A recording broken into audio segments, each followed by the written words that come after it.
Welcome back to Critical Coverage, where we cut through the noise and bring you the raw truth from Capitol Hill.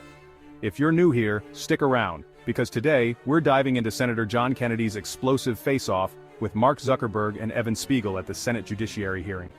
First up, Kennedy targeted Evan Spiegel, the CEO of Snap. He didn't hold back, calling out what he saw as yaddy, empty promises from tech companies. His words? Reforms from Silicon Valley are just paint on rotten wood. Kennedy straight up accused these giants of blocking every meaningful regulation, from privacy to child safety. With his signature sarcasm, he joked, "America's new definition of a recession is when Google has to lay off 25 members of Congress." But Kennedy didn't stop there. He warned that companies like Meta and Snap aren't just companies anymore. They're as powerful as countries. He dared Congress to actually act, even mocking Majority Leader Schumer to buy a spine online and bring the bill to the floor. Thank you all for being here. Mr. Spiegel, I see you hiding down there. What does yada mean? I'm not familiar with the term, Senator. Very uncool. Can we agree that what you do, not what you say, what you do is what you believe and everything else is just cottage cheese? Yes, Senator. You agree with that? Speak up. Don't be shy. I've listened to you today. I've heard a lot of yaddying. And I've heard you talk about the reforms you've made, and I appreciate them. And I've heard you talk about the reforms you're going to make. But I don't think you're going to solve the problem. I think Congress is going to have to help you. I think the reforms you're talking about to some extent are going to be like putting paint on rotten wood. And I'm not sure you're going to support this legislation. I'm not. The fact is that you and some of your internet colleagues who are not here are no longer, you're not companies, you're countries. You're very, very powerful. And you and some of your colleagues who are not here have blocked everything we have tried to do in terms of reasonable regulation. Everything from privacy to child exploitation. And in fact, we have a new definition of recession. A recession is when, we know we're in a recession when Google has to lay off 25 members of Congress. That's what we're down to. We're also down to this fact that your platforms are hurting children.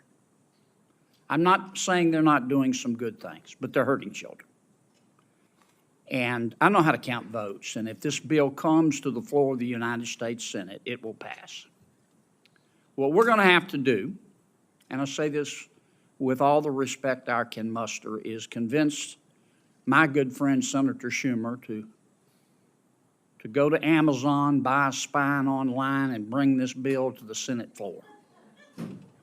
And the House will then pass it. Now, that's one person's opinion. I may be wrong, but I doubt it. Then came the showdown with Zuckerberg. Kennedy cut right in. Facebook's reach is massive, but he didn't mince words. He said we're trading every shred of personal info just to see our high school friends' dinner photos. Kennedy accused Meta of designing algorithms that punch our hot buttons, pushing outrage and trapping us in echo chambers. Your platform has become a killing field for the truth, he told Zuckerberg point blank more. Mr. Zuckerberg, let me ask you a couple of questions. Might wax a little philosophical here. I have to hand it to you. You have convinced over 2 billion people to give up all of their personal information, every bit of it, in exchange for getting to see what their high school friends had for dinner Saturday night. That's pretty much your business model, isn't it? It's not how I would characterize it. And we give people the ability to connect with the people they care about and to engage with the topics that they care about. And you take this information, this abundance of personal information, and then you develop algorithms to punch people's hot buttons, and send and steer to them information that punches their hot buttons again and again and again to keep them coming back and to keep them staying longer. And as a result, your users see only one side of an issue. And so, to some extent, your platform has become a killing field for the truth, hasn't it? I mean, Senator, I disagree with that characterization. We build ranking and recommendations because people have a lot of friends and a lot of interests, and they want to make sure that they see the content that's relevant to them. We're trying to make a product that's useful to people and make our services as helpful as possible for people to connect with the people they care about and the interests they care about. But you don't That's what we show do. them both sides. You don't give them balanced information. You just keep punching their hot buttons, punching their hot buttons. You don't show them balanced information so people can discern the truth for themselves. And you rev them up so much that so often your platform and others becomes just cesspools of snark where nobody learns anything, don't they? Well, Senator, I disagree with that. I think people can engage in the things that they're interested in and learn quite a bit about those. We have done a handful of different experiments and things in the past around news and trying to show content on a diverse set of perspectives.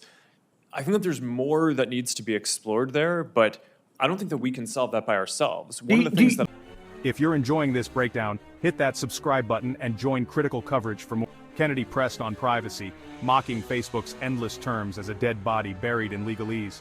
He accused Zuckerberg of tracking not just users, but even people who never signed up. "You're in the foothills of creepy," he said flatly. And on Instagram and teens, Kennedy was blunt. "If you think Instagram isn't hurting millions, you shouldn't be driving it."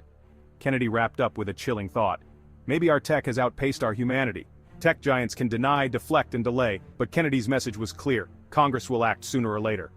Do you think your users really understand what they're giving to you, all their personal information, and how you process it and how you monetize it? Do you think people really understand? Senator, I think people understand the basic terms. I mean, I think that there's. I actually think that a lot of people Let me put it overestimate another how way. much It's information been a there is that couple of we years have. since we talked about this. Does your user agreement still suck? I'm not sure how to answer that, Senator. Can you still hide a dead body and all that legalese where nobody can find it?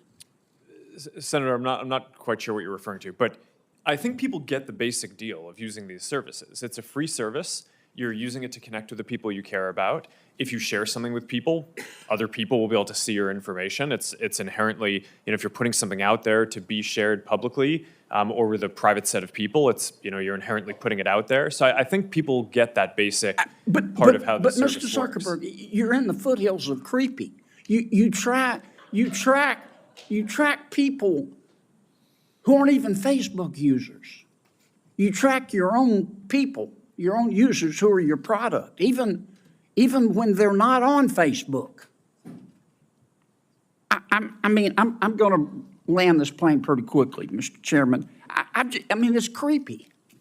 And I understand you make a lot of money doing it, but I just wonder if our technology is greater than our humanity. Let me ask you this final question. Instagram is harmful to young people, isn't it? Senator, I disagree with that. That's not what the research shows on balance. That doesn't mean that individual people don't have issues and that there aren't things that we need to do to help provide the right tools for people. But across all of the research that we've done internally, the survey that the senator previously cited, there are 12 or 15 different categories of harm that we asked teens if they felt that Instagram made it worse or better. And across all of them, except for the one that Senator Hawley cited, more people said that using Instagram I've made got the to different land issues this that they plane, face Mr. Zuckerberg. either positive or. We just have to agree to disagree. If you believe that Instagram, I'm not saying it's intentional, but if you agree that if you think that Instagram is not hurting millions of our young people, particularly young teens, particularly young women, you shouldn't be driving. It is. Thanks. So what do you think? Are Meta and Snap too powerful for their own good? Drop your thoughts down below. Make sure you subscribe, give this video a thumbs up, and share it with anyone who needs to see what's really happening on Capitol Hill. This is Critical Coverage. Thanks for watching, and I'll see you next time.